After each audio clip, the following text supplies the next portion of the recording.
Assalamualaikum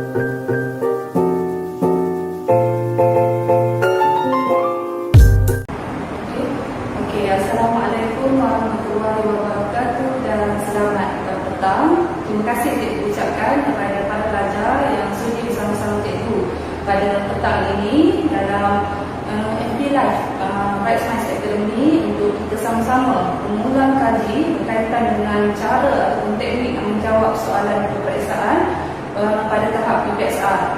Bila cikgu sebut saja pada tahap PPSR, maksudnya yang boleh bersama-sama cikgu pada petang ini untuk kita sama-sama mengulang kaji pada petang ini bukan sahaja terhad kepada para pelajar tahun 6 pada tahun 2020 ini, tetapi juga kepada para pelajar tahun 4 dan tahun 5. Okey, seperti yang para pelajar telah maklum, tajuk atau perkongsian cikgu pada petang ini bersama para pelajar semua adalah berkaitan dengan topik ataupun bahagian kertas dua bahasa Melayu penulisan, iaitu bahagian A. Okey, kalau para pelajar boleh perhatikan dekat depan sekali pun cikgu dah tuliskan topik yang akan cikgu bincangkan dengan para pelajar atau kongsikan dengan para pelajar pada petang ini adalah bahagian bina ayat ataupun pemindahan maklumat bahagian A, yang mana dalam bahagian A memperuntukkan 10 markah kepada para pelajar untuk para pelajar membina ayat yang tepat dan betul. Okey.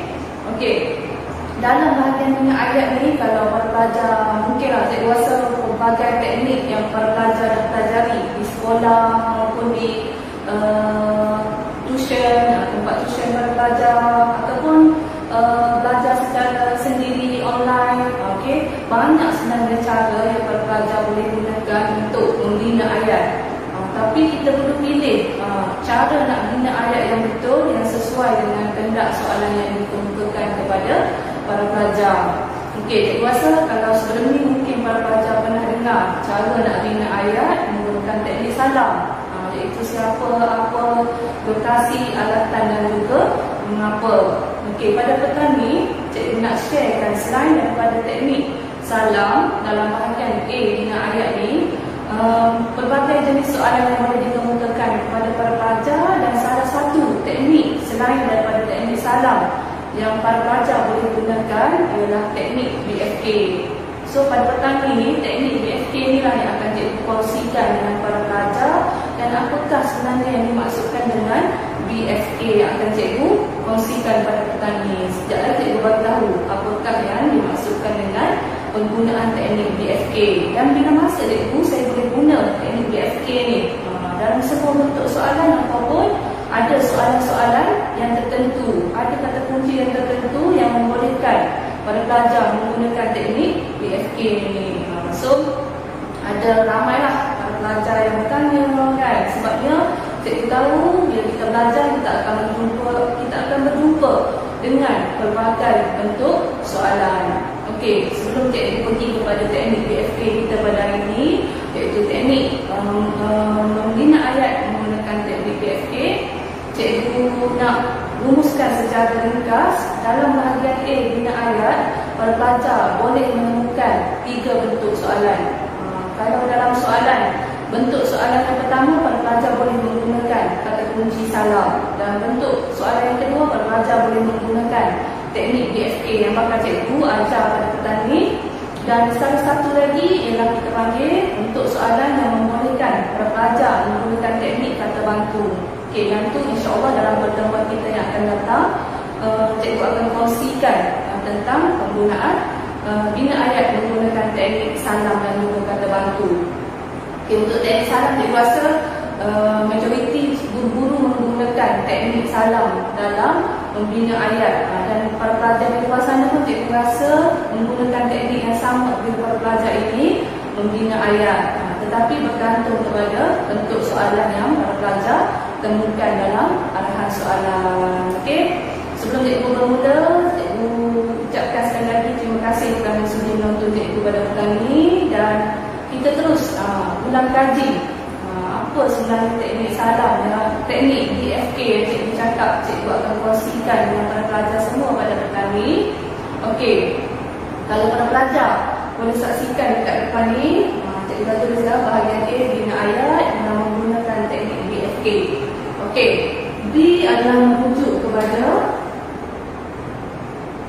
bahagian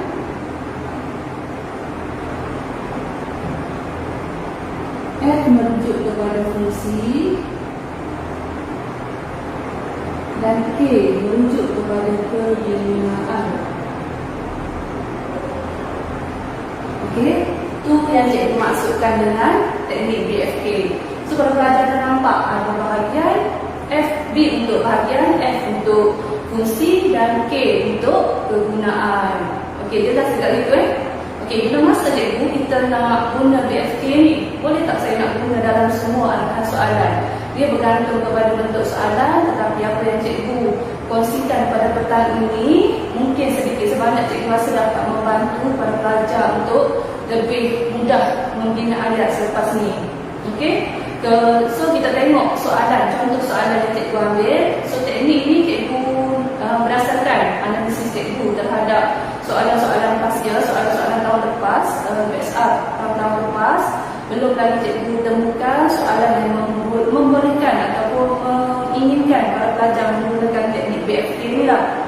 Tetapi teknik BFK yang cikgu ajar pada petang ini bukan sahaja para pelajar boleh guna dalam bina ayat saja, tetapi para pelajar turut boleh gunakan teknik BFK ni dalam penulisan ulasan. Kalau ada bentuk soalan yang dikemukakan sama, hampir sama bentuk soalannya seperti yang dikemukakan dalam soalan bahagian A. Okey, maksudnya dalam kita belajar satu teknik, kita dah boleh gunakan untuk menjawab dua soalan, iaitu soalan bina ayat dan juga soalan ulasan. Dalam bahasa mudah kita boleh cakap kita boleh guna satu teknik dalam dua dalam satu lah orang kata.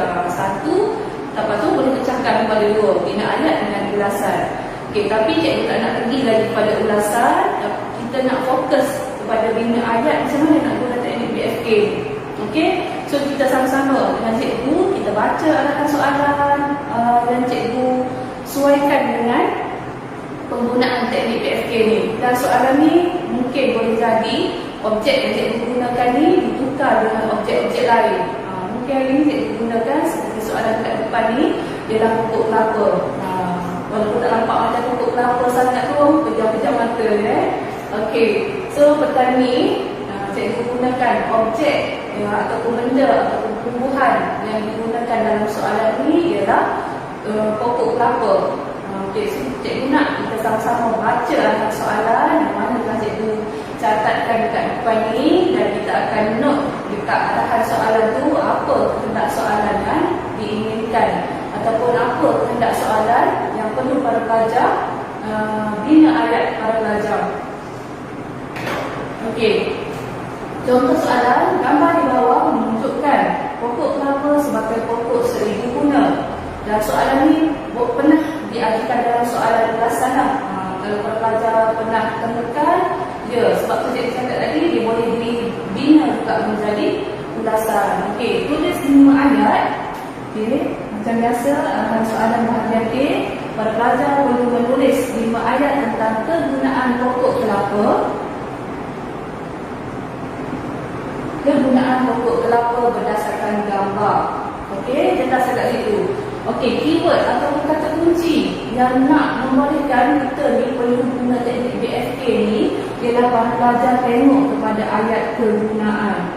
Okey, ayat kegunaan, tak kisah dalam ayat tu dia cakap tulis 5 kegunaan tentang produk tenusu ataupun lembu kepada kehidupan manusia, contohlah lebih kurang, ataupun dia boleh bagi objek lain dekat kita.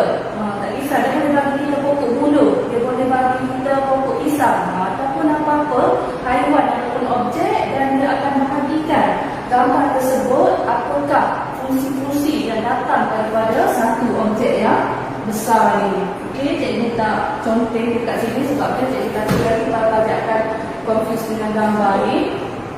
Okey, bila para pelajar jumpa saja arahan soalan menginginkan para pelajar menulis tentang kegunaan sesuatu produk ataupun sesuatu objek atau benda ataupun tumbuhan ataupun haiwan yang diberikan dalam gambar tersebut, bermaksud para pelajar boleh menggunakan teknik BFK yang cikgu ajar ni.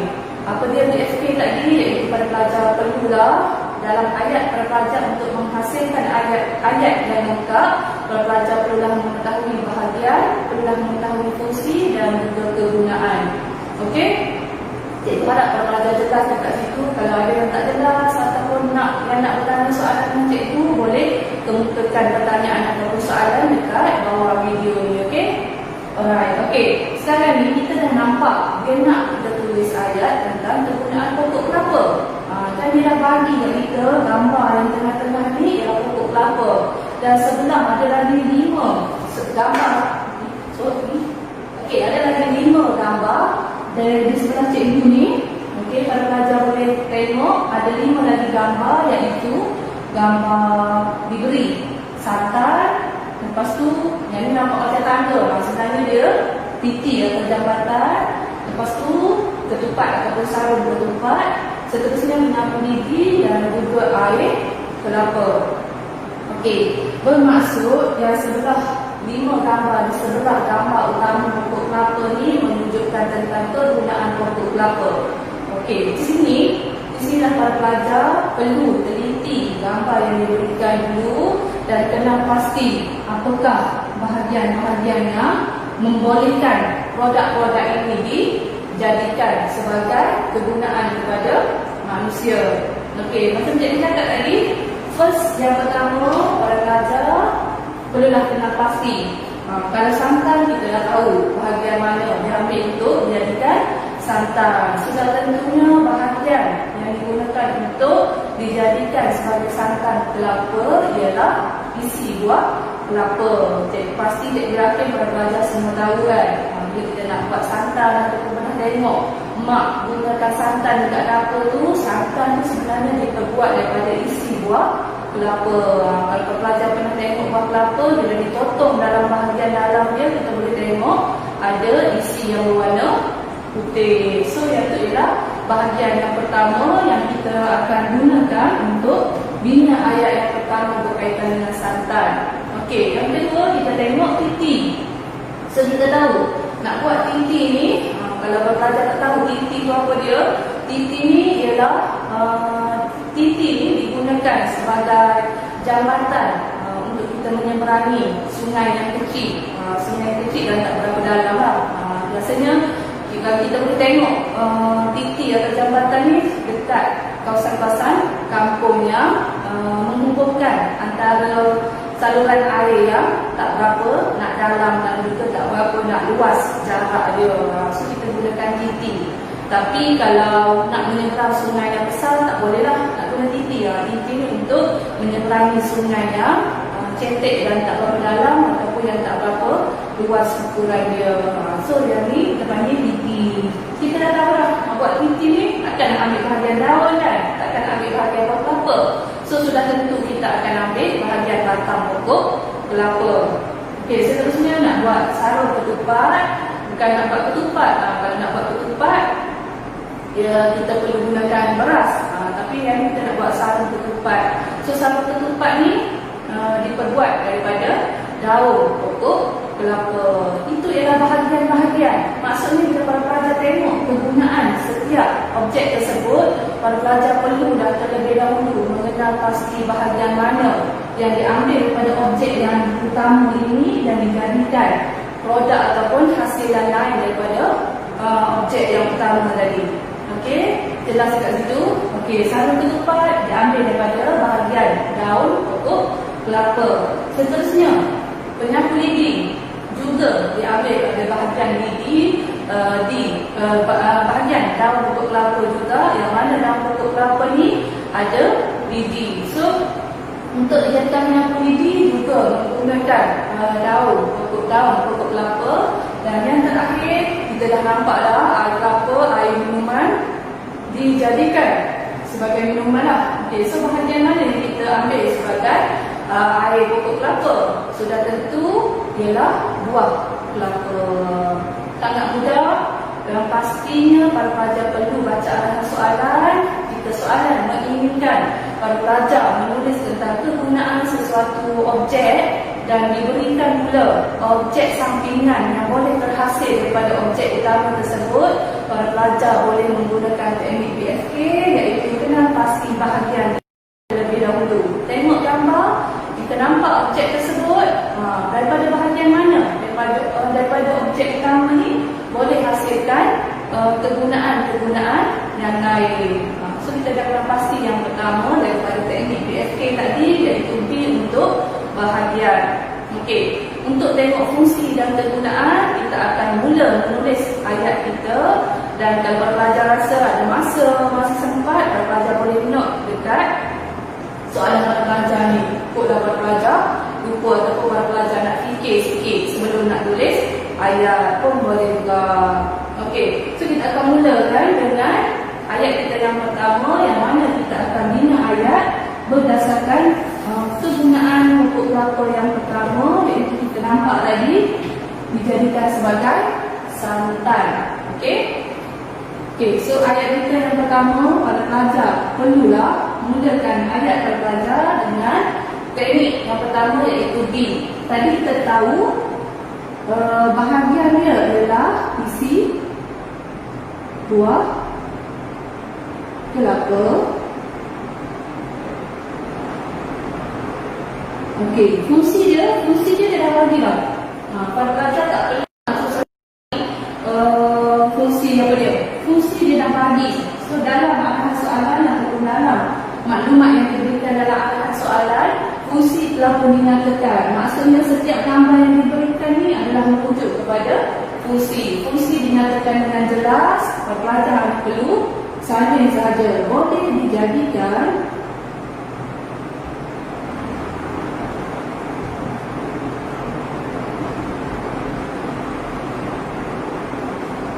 santan.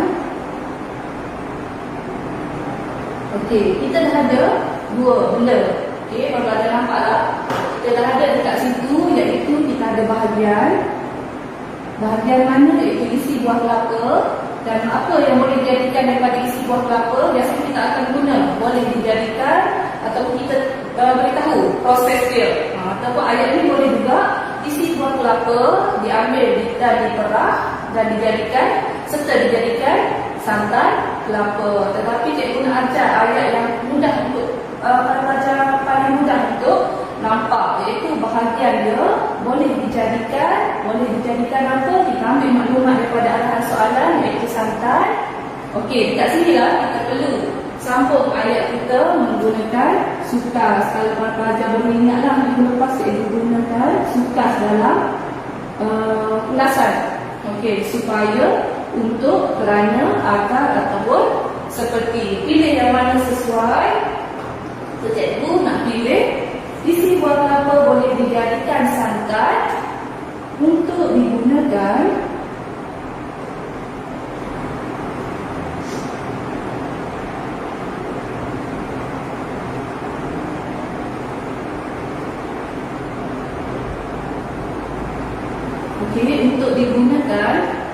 dalam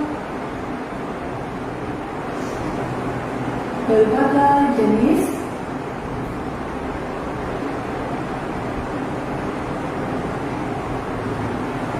masakan.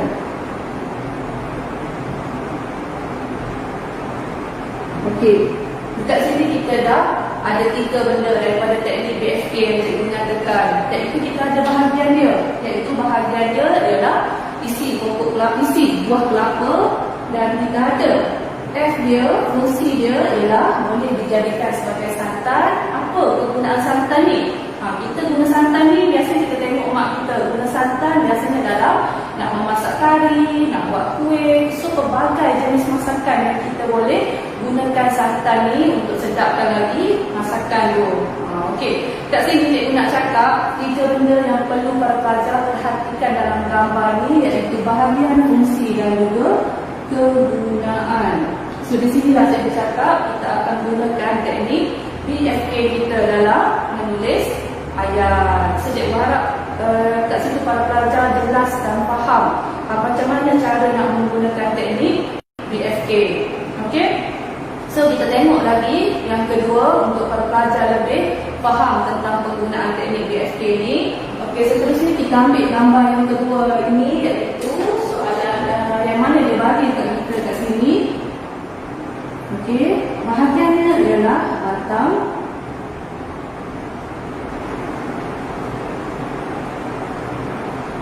Okey, batang pokok kelapa. Okey, macam yang kita kata tadi, gunakan ayat boleh dijadikan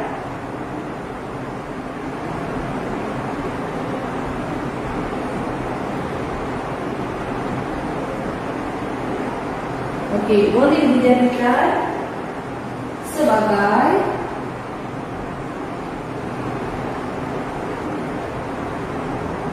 sebagai titik atau jambatan.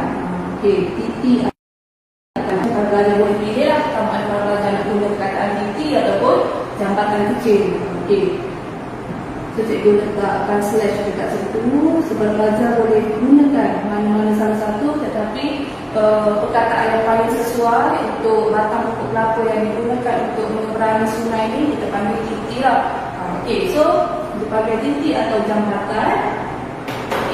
Sekali lagi kita perlu gunakan daripada sukas ni yang mana satu pada pelajar perlu sesuaikan dengan kegunaan ayat kegunaan selepasnya. So sekali lagi kita pilih perkataan untuk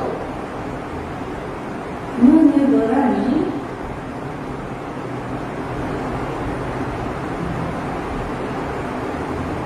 sungai. Dekat situ nampaklah bahagian mana B dia adalah di bahagian batang pokok kelapa. F dia dekat mana? Fungsi dia dekat mana? Sebagai titik ataupun jambatan. Cikgu tulis dekat sini B ialah pada bahagian batang pokok kelapa. Kalau fungsi dia pula adalah titik atau jambatan. Dan yang terakhir yang boleh dimasukkan dalam ayat supaya ayat tersebut menjadi lengkap ialah kegunaan. Kegunaan titik atau jambatan ni adalah untuk menyeberangi sungai. Sungai yang macam dia sebut tadi lah, yang tak berapa luas ataupun tak berapa dalam. Tapi just letakkan perkataan sungai saja untuk menyeberangi sungai. So ayat berpelajar lengkap dan jelas dekat situ menyatakan tentang kegunaan pokok kelapa tersebut pada bahagian titik atau jambatan. Seterusnya kita tengok ayat kita yang ketiga. Kepada kegunaannya ialah sebagai sarung ketupat. Kita dah tahu bahagiannya tadi, kita dah bincang tadi, bahagiannya ialah pada bahagian daun pokok kelapa. Daun pokok kelapa.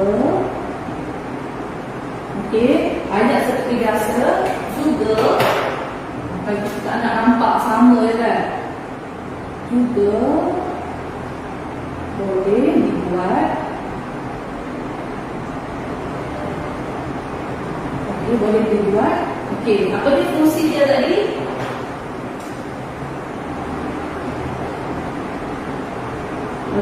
Sarung ketupat. Apa dia fungsi sarung ketupat ni? Untuk dijadikan ketupat sebagai hidangan di pagi raya. Biasanya kita makan ketupat ni di pagi raya kan, untuk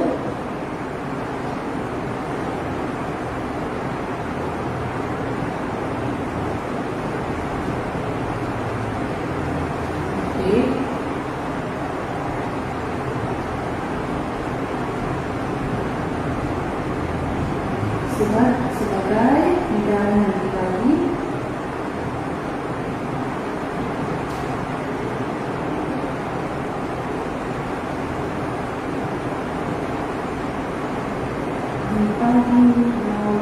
Di pagi hari raya ataupun di pagi raya. Nampak tak kat situ kan belajar apa yang cikgu cuba sampaikan kepada para pelajar pada petang ni dalam perkongsian cikgu ni. Sebenarnya cikgu nak cakap dalam bahagian bina ayat ni pelbagai soalan boleh dikemukakan kepada para pelajar, dan para pelajar seharusnya tidak stick ataupun tidak terlalu terikat dengan satu teknik ataupun cara nak menulis ayat yang biasa para pelajar gunakan. Pastikan para pelajar mengetahui cara-cara untuk membina ayat apabila dikemukakan soalan berkaitan dengan kegunaan sesuatu objek ataupun benda tersebut. So bila para pelajar menggunakan teknik BFK ni, cikgu rasa dalam nak buat ayat pun lebih memudahkan para pelajar. Bila para pelajar tahu, oh kalau nak buat produk ni ataupun hasilan ataupun kegunaan ni, rupanya kita kena tengok bahagian mana terlebih dahulu dan apa dia fungsi dia. Fungsi seperti yang cikgu telah mengatakan tadi, dia telah mengatakan kepada kita dengan jelas. Setiap objek yang diberikan dalam gambar ataupun dalam maklumat dalam soalan kepada kita sebenarnya telah menunjukkan fungsi kepada objek utama yang diberikan kepada kita. Okey, jelas. Contohnya cikgu nak bagi tahu kalau bukan pokok kelapa, dia boleh bagi gambar dekat tengah ni ialah lembu tadi. Lembu dan di tepi-tepinya pula kegunaan kepada lembu ni tadi, produk hasilan kepada lembu ni, seekor lembu ni boleh dijadikan sebagai ada gambar burger, ada gambar tali pinggang dan juga wallet ataupun dompet, yang mana diperbuat daripada bahagian mana. Di sinilah para pelajar kena pasti, oh untuk dibuat burger kita ambil pada bahagian daging burger, daging burger, maaf. Okey, bila kita nak buat burger, kita akan ambil pada bahagian daging lembu untuk boleh dijadikan sebagai daging burger. Apa dia fungsi burger tersebut? Sudah tentu sebagai hidangan atau sajian makanan kita semua. Itu ialah salah satu contoh. Boleh juga dekat tengah ni dia bagi kat kita pokok pisang dan di tepi-tepi tersebut dia boleh bagi dekat kita gambar kerepek pisang. So kita dah tahu bila kita nampak saja objek ataupun kegunaan di bahagian tepi kepada sesuatu objek utama yang diberikan kepada kita, kita perlu kena pasti bahagian terlebih dahulu fungsi telah dinyatakan dalam arahan soalan dan kegunaan. Kegunaan perlulah difikirkan sendiri. Cikgu rasa nak fikir tentang kegunaan sangat mudah sebab dia berkait dengan kehidupan kita. Biasanya yang dia berikan dalam soalan bentuk macam ni ialah apa yang biasa kita sendiri pernah gunakan dalam kehidupan seharian kita. Okey, so pada ayat yang terakhir ni, cikgu rasa mungkin cikgu tak sempat nak buat sampai ayat yang kelima sebab ruangan pun dah tak cukup dekat sini. Mungkin cikgu akan buat ayat untuk penyapu lidi. Okey, ayat untuk penyapu lidi kita dah kena pasti tadi. Yang seterusnya ialah daun pokok kelapa juga. Okey, bahagiannya ialah daun pokok kelapa.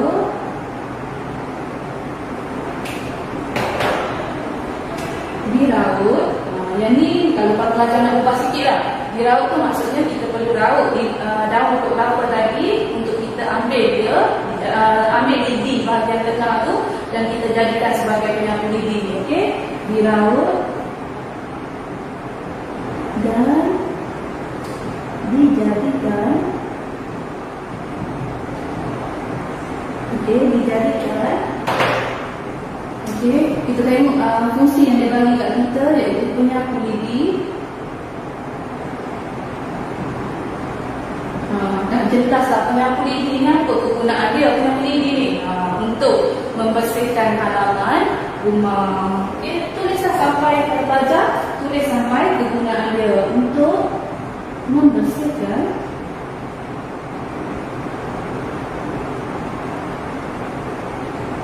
halaman rumah. Okey, itu ialah antara contoh yang para pelajar boleh gunakan ataupun contoh bina ayat berdasarkan soalan yang cikgu kemukakan dekat depan ni. Okey, cikgu harap perkongsian cikgu pada petang ni dapat sedikit sebanyak membantu para pelajar untuk mengulang kaji berkaitan dengan soalan yang menginginkan para pelajar membina ayat tentang kegunaan sesuatu objek ataupun benda. Okey, cikgu rasa perkongsian cikgu pada petang ini iaitu membina ataupun bina ayat bahagian A menggunakan teknik BFK, iaitu B untuk bahagian, F untuk fungsi dan K untuk kegunaan. Okey, cikgu rasa perkongsian cikgu pada petang ini dapat sedikit sebanyak membantu para pelajar untuk membuat lebih banyak latihan ulang kaji dalam bahagian bina ayat soalan bahasa Melayu penulisan kertas 2. Okey, sehingga cikgu berjumpa lagi dengan anda semua insya-Allah dalam perkongsian yang lain, dan cikgu sudahi live cikgu pada petang ini dengan sekian terima kasih, dan cikgu ucapkan ribuan terima kasih kepada semua para pelajar yang sedang menonton cikgu pada petang ini, dan cikgu sentiasa doakan para pelajar menjadi pelajar yang cemerlang dalam semua subjek yang para pelajar akan duduki dalam peperiksaan UPSR. Sehingga kita berjumpa lagi. Assalamualaikum warahmatullahi wabarakatuh dan selamat sejahtera.